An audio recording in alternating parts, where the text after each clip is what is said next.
এবারও হজে যাওয়া হলো না ফিলিস্তিনের ইয়াদ আদওয়ানের। জীবনে একবার হলেও হজ পালনের স্বপ্ন এই গাজাবাসীর। গেল কয়েক বছরে হজে যেতে নিবন্ধন করলেও সীমান্ত বন্ধ থাকায় প্রতিবার বিফলে যায় তার চেষ্টা। অবরুদ্ধ উপত্যকা থেকে আল্লাহর ঘরে পৌঁছানোর স্বাদ এবারও অপূর্ণই থেকে গেল আদওয়ানের।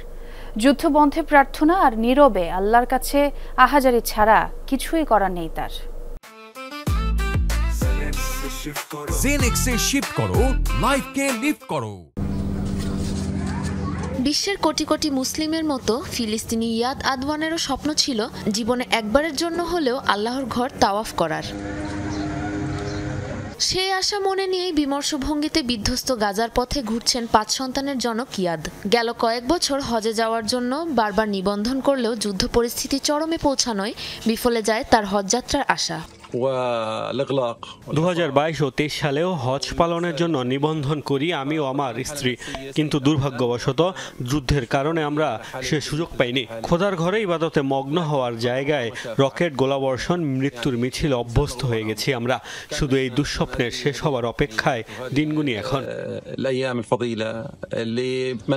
তবুও হাল ছাড়তে নারাজ ইয়াদ। আল্লাহর ঘর তাওয়াফের জন্য অপেক্ষা করছেন তিনি।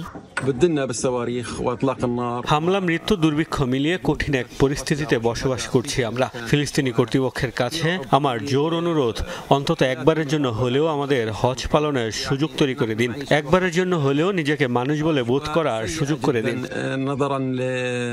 গাজার ধর্ম মন্ত্রণালয় বলছে, মূলত রাফা সীমান্তে আইডিএফ এর কড়া পাহারার কারণে গেল বছর হজ পালনে ব্যর্থ হয় অন্তত 2500 ফিলিস্তিনি। সাবরিনা নুসরাত, যমুনা নিউজ।